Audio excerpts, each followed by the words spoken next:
The night hung silent over the rim of Mars. The sky bled crimson, torn open by whispering dust storms crawling across the plains. Eli Ward brought his rover to a halt, the engine exhaling a tired breath after long hours of strain. He'd spent 12 relentless hours in the vast Marinis Trench, scanning for trace minerals, but his scanner had caught something else. Something off the grid. A flicker of heat. A fragile, living pulse. He stepped out, the sand crackling beneath his boots, visor glinting with a scarlet horizon. Ahead stretched a crater, vast, smooth-edged, as if a meteor had slammed into the surface only moments ago. Thin smoke drifted from its rim. Eli tightened his grip on the flashlight and began his descent. The gravel slid beneath his steps until he reached the pit center. That's when he saw her. A small form sprawled among mangled shards of metal. Her body wrapped in translucent filaments, glowing faintly like veins alive with light. Eli froze. She wasn't human. Her skin shimmered like starlight through glass, pale blue-silver, radiating softly in the thin Martian air. Her hair, if it could be called that, floated as though gravity hesitated to claim her. Her eyes were closed, lashes fluttering, chest rising unevenly. Eli crouched, pulse pounding in his ears. "Hey," he whispered through the comm, "are you alive?"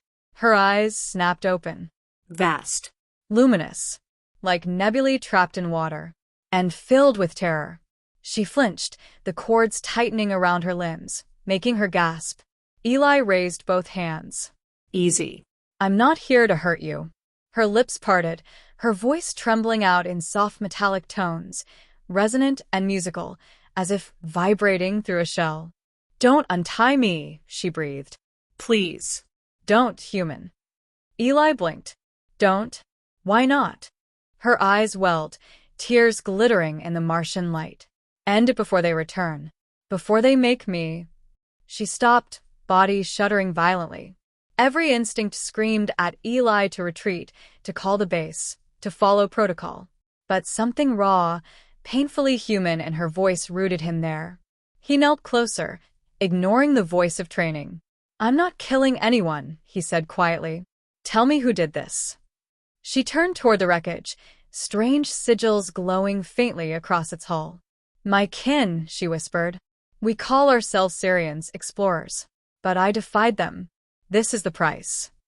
The cords pulsed again, drawing bloodless marks into her skin. She whimpered. Eli's hand went to his laser knife. "No," she gasped suddenly, voice slicing through the thin air. "If you sever it, they'll come. The bindings are linked." Eli froze. "Then what do I do?" "Go," she whispered, weakening. "Please, before they find you. Humans were never meant to witness us." He looked at her trembling form, her luminous bruises glowing beneath translucent skin. Logic screamed to walk away, but the man who once dragged a dying child from a collapsed shaft on Earth wouldn't move. He sheathed the knife. "Too late," he said softly. "You're not dying here alone." Her eyes widened. "You're a fool." "Maybe," he answered, "but I don't leave anyone behind." Eli began collecting the shattered remnants of her fallen craft, stacking them around her body to form a crude barrier, a veil to hide her from orbital scans. The alien girl watched him in silence, eyes wide with disbelief and a trace of wonder. "Why?" she asked softly.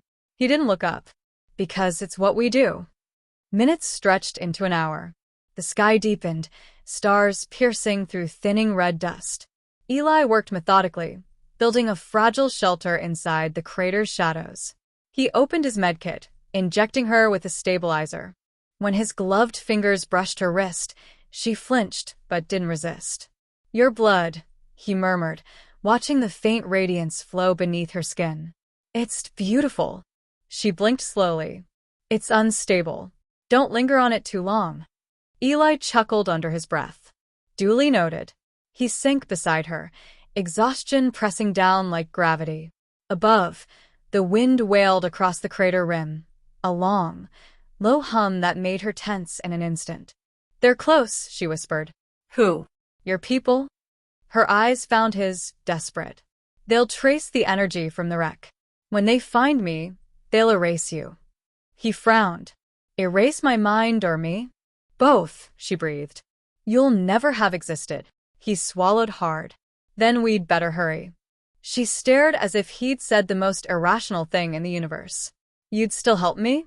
Like I said, he smiled faintly. I'm stubborn. Something softened in her gaze. She tilted her head, studying him as though he were the alien. Your kind is reckless. I've been told that. Before he could say more, she screamed. The cords binding her ignited with violent light, burning symbols across her skin. Hey! Eli lunged forward. Hold on, don't. They're calling me back, she gasped. If you touch it. But he already had. The world detonated in white. A shockwave flung him into the crater wall. When his sight returned, the bindings were unraveling, dissolving into drifting smoke. She lay limp, motionless. No, he rasped, stumbling to her side. Come on, stay with me. He pressed both hands to her chest. Nothing. Then a faint breath. Her eyes fluttered open. I warned you, she whispered weakly. Foolish human. You're welcome, he managed, panting. She stared at her freed wrists as though seeing them for the first time. You broke the seal, impossible. I've been accused of being hard-headed. A trembling laugh escaped her, like glass bells in the wind. But then her expression darkened. They'll come now. For both of us. Eli looked up. Above the crater, faint shapes formed, 3 glowing triangles, descending through the haze. Yeah, he muttered. I see that. She gripped his arm, her touch surprisingly strong. There's one chance. My ship's core, it still functions. If we reach it before they land, I can overload it. The pulse will hide us and kill us. He caught the flicker of hesitation in her eyes and smirked. Let's make it the hiding part, not the dying part. Together, they climbed through the wreckage. She moved faster now, the glow of her skin lighting their way. Eli couldn't help but marvel at her resolve. Pain etched across her every breath, yet she pressed on. At the crater's center pulsed a dull orb, the ship's core beating like a living heart. She knelt before it, trembling. If I reverse its flow, she murmured, it'll mask our signal. But I'll need you. My strength is nearly gone. Eli crouched beside her. Tell me what to do. She guided his hands to the glowing sphere. Press when I say.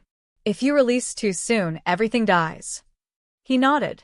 Her voice rose in a strange language, resonant and haunting. The ground shivered. Power surged through his arms like liquid fire. Now, she cried. He pressed harder. The core screamed, then went black. Silence fell. Above them, the descending lights blinked once and vanished into the Martian dusk. Eli collapsed, chest heaving. Did it work? She nodded faintly. For now. He looked at her, the fading shimmer of her skin like dying starlight. You saved us, he whispered.